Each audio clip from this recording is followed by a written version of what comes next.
So this is as much about human behavior change as it is about animal behavior.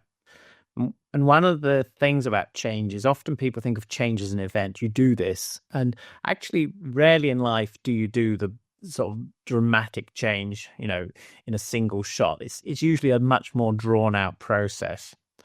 And there are various models. One of the models that I like and I find quite useful. I know not everybody subscribes to it, but I think it's a useful concept. Is what's known as the cycle of change.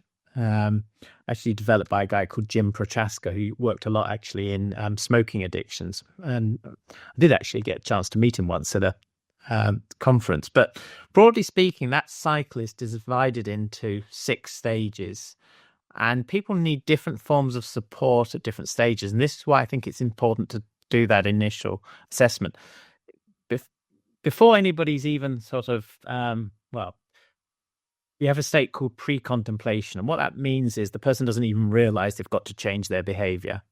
Now, usually when somebody comes to us, they've made the commitment to come to us. So they're obviously thinking about it. Although I know that in your case, Craig, you didn't turn up to the first meeting. But I understand that was just because, work commitments. But that's always, from our point of view, that's something we have to be aware of, that we're going to need the family on board. And if a member of the family doesn't come, then that can potentially be a red flag. As I said, fortunately, that wasn't in your particular case, but it's something.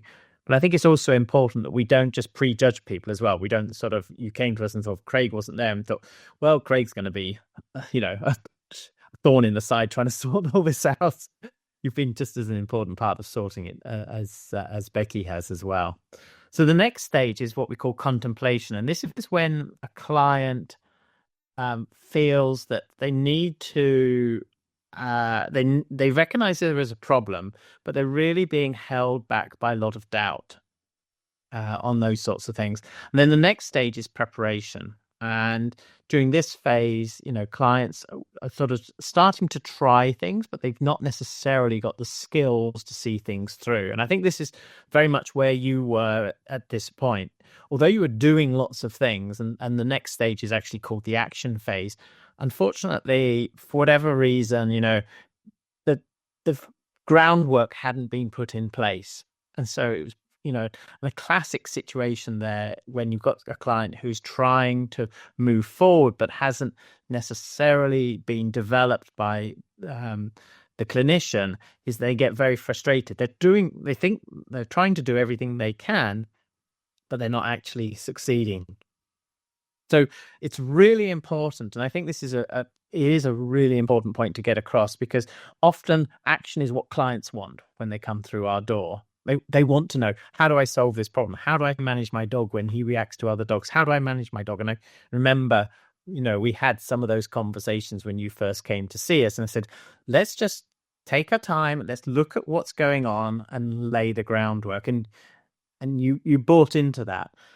Once you've got that action, the next phase is what we call maintenance. You've got to put in strategies to help people stick with what it is. And that's where it's important that you celebrate your successes. And I know you say even now sort of, well, we got issues with Drax, but at the same time, we've got lots of lovely emails from you saying, wow, I never thought we'd get to this point. So, he may not be perfect, but you've got quality of life back. And I think that's the most important thing with this.